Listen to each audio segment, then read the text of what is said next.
밤에 끼고 자면 아침에 잘 보인다는 마법의 렌즈. 시력이 좋아진다는 게 정말 사실일까요? 우리 아이에게 드림 렌즈를 고민 중이라면 이 영상부터 꼭 보셔야 되겠습니다. 잘못 알고 쓰면 오히려 우리 아이의 시력을 망칠 수 있습니다. 아무도 말해주지 않는 드림 렌즈의 진짜 진실. 안과 전문의 22년 차 눈박사가 숨김없이 알려드리겠습니다.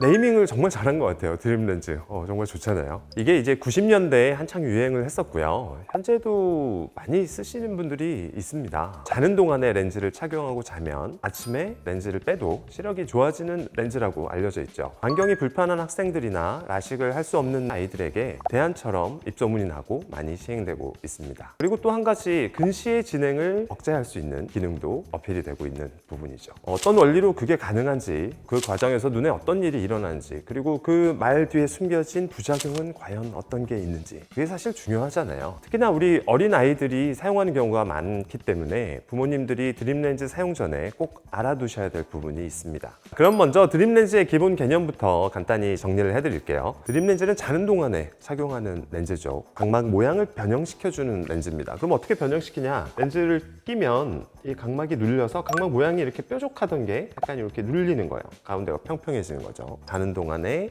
렌즈로 각막을 눌러서 카메라 렌즈의 공률을 잠깐 바꾸듯이 눈의 앞면 모양을 일시적으로 바꿔서 초점을 맞추는 거죠. 그러니까 이제 아침에 렌즈를 빼면 잘 보이는 이유가 바로 여기에 있습니다. 하지만 이건 영구적인 교정은 아니에요. 시간이 지나면 각막이 원래 모양대로 서서히 돌아가고 다시 근시는 나타나죠. 그래서 심한 경우에는 오전에 잘 보였다가 오후로 갈수록 조금 덜 보이는 그런 경우도 생길 수 있습니다. 각막을 누르는 물리적인 일시 교정을 매일 밤 반복을 하는 거예요. 근데 결국에는 반복을 해야 되는 거니까 장기간 착용을 하게 되잖아요. 장기간 착용을 할 경우에는 좀 두 가지의 위험성이 있는 것 같습니다. 하나는 자는 동안에 뭐 비빈다든지 눌린다든지 또 잘못 착용한다든지 하는 경우에는 각막 형태가 예쁘게 이 모양대로 누르고 싶은데 그렇게 안 되는 경우가 있어요. 좀 불규칙한 변화가 생기는 경우가 있겠죠. 눈이 이렇게 있는데 렌즈가 약간 옆으로 좀 삐딱하게 되고 잤다. 그러면 뭐 이쪽이 눌러버릴 거 아니에요. 그러면은 각막이 약간 울퉁불퉁하게 이렇게 되겠죠. 난시나 뭐 시야가 약간 왜곡이 된다든지 뭐 그런 문제가 생길 수가 있고요. 근데 이거는 열심히 검진하시면서 올바른 방법으로 착용하시면 예방이 가능하겠고요. 근데 이제 다른 하나가 중요해요. 이제 그거는 바로 감염이나 염증의 위험이죠. 눈꺼풀하고 우리 눈 사이에 이제 들어가 있는 거잖아요. 렌즈가 이제 각막과 맞닿고 또 약간 눌리는 시간과 또 마찰이 크다 보니까 위생 관리가 잘 안 되는, 조금이라도 좀 불안한 날에는 각막 표면 손상과 감염으로 이어질 수가 있습니다.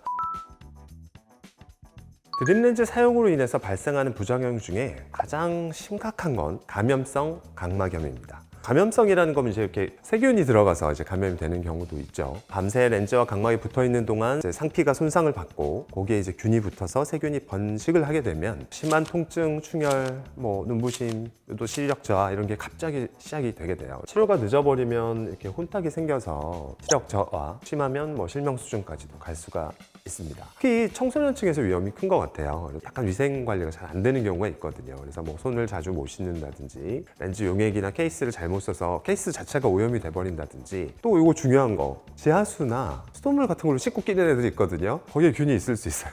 그래서 그런 경우에는 이제 감염 위험이 급격하게 이제 올라가게 되죠. 그리고 이제 반복적인 압박과 또 건조, 마찰로 인해서 각막의 상피에 이제 불규칙해지고 상처가 나는 경우가 있습니다. 자, 생각해 보세요. 우리 피부도 상처가 났어요. 아물었어요. 또 같은데 또 상처가 났어요. 아물었어요. 계속 이게 반복이 되면 어떻게 돼요? 피부에 흉터가 생기죠. 그것처럼 각막 표면에 미세한 염증 반응이 생기면서 흉터가 생기는 경우가 있습니다. 우리 사람 눈이 이렇게 있으면 동공이 있고 여기 가운데를 보는데 주로 가운데 생겨요.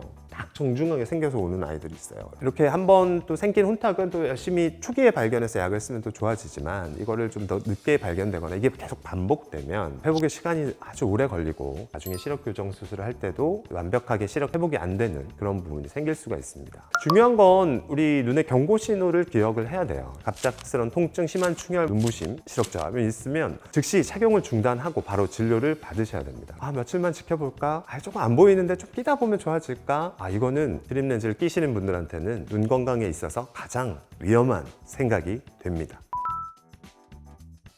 드림렌즈 광고만 봤을 때는 정말 꿈의 렌즈잖아요. 드림렌즈를 장기간 착용을 하는데 이제 왜 위험성이 생길 수 있는지 뭐 이런 것들을 꼭 잘 아셔야 돼요. 첫째, 수면 중에 착용을 해야 된다는 점이죠. 밤에 깜빡임이 줄고 눈이 또 건조해지고 비빈다든지 해서 각막과 렌즈가 서로 마찰되면서 미세한 상처, 각막 상피의 손상이 이제 생길 수가 있습니다. 작은 상처라도 이렇게 반복이 되면 세균이 침투하기 쉽고 염증이 심해지면 혼탁이 남아서 시력 저하로 이루어질 수 있다. 이 점을 생각을 하셔야 되고요. 두 번째는 이제 각막을 물리적으로 변형시킨다는 점이죠. 또 이거를 매일 이제 반복을 한다는 거예요. 매일 각막을 눌렀다가 풀어줬다가 이렇게 눌렀다가 풀어줬다가 반복을 하면 각막 형태가 변형이 되는데 이게 이제 좀 잘못 착용을 하거나 좀 안 맞는 거를 계속 끼면 표면이 이제 불규칙해질 수가 있다는 거죠. 그러면 오히려 난시가 생기고 물체가 번져 보이는 등 왜곡 증상이 이제 나타나게 되는 거죠. 그리고 세 번째로는 우리 아이들이 쓴다는 거예요. 어떻게 보면은 위생 관리가 잘 안 될 수 있다는 이야기가 한 가지가 있고요. 소독이나 관리나 이런 걸 소홀하거나 뭐 착용 시간을 어기거나 원래 잘 때 껴야 되는데 이거 끼면 잘 보여. 그리고 오후 내내 끼고 다니는 애들도 있거든요. 이렇게 되면은 이제 감염이나 뭐 상처가 날 확률이 올라가게 되는 거고요. 또 청소년 생활 패턴이 이제 들쭉날쭉해서 더 관리가 어려운 부분도 있는 것 같아요. 제가 이렇게 말씀을 이렇게 드리면 자꾸 겁만 주는 것 같고 착용하지 말라는 소리냐 이렇게 할 수 있는데 드림렌즈 좋죠. 저희 아이도 얼마 전에 트라이를 했어요. 수술을 안 하고 시력을 좋아진다는 거, 성장기에 있는 아이들에게는 근시 진행을 또 억제해주는 효과도 있고요. 하지만 드림렌즈의 한계는 지속성은 없고 장기적으로 사용해야 된다는 점입니다. 렌즈를 중단하면 며칠 내에 이제 각막이 돌아가기 시작해서 시력이 다시 원래대로 흐릿해지는 거고요. 결국 요점은 하나입니다. 드림렌즈는 라식 전 단계 임시 방편으로서는 의미가 있지만 시력 교정 자체의 대체제는 아니죠. 편리함과 위험성 사이에서 어떻게 균형을 잡을 건지 고민을 충분히 해보셔야 되는 문제입니다. 그렇다면 더 안전하고 예측 가능한 그리고 많은 부모님이 궁금해하실 현실적인 대안이 필요하겠죠.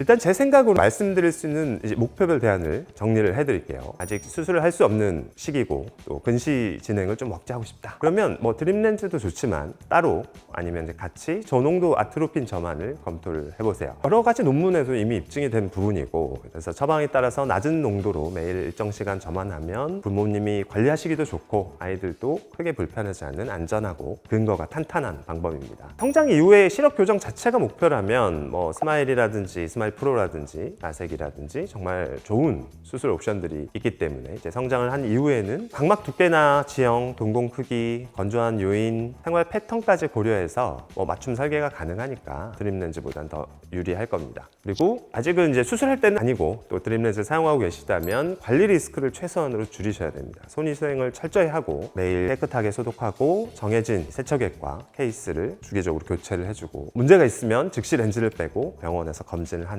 이런 것들을 꼭 지켜주셔야 이 위험성을 낮출 수 있다. 이 점은 반드시 주지를 하셔야 되겠습니다.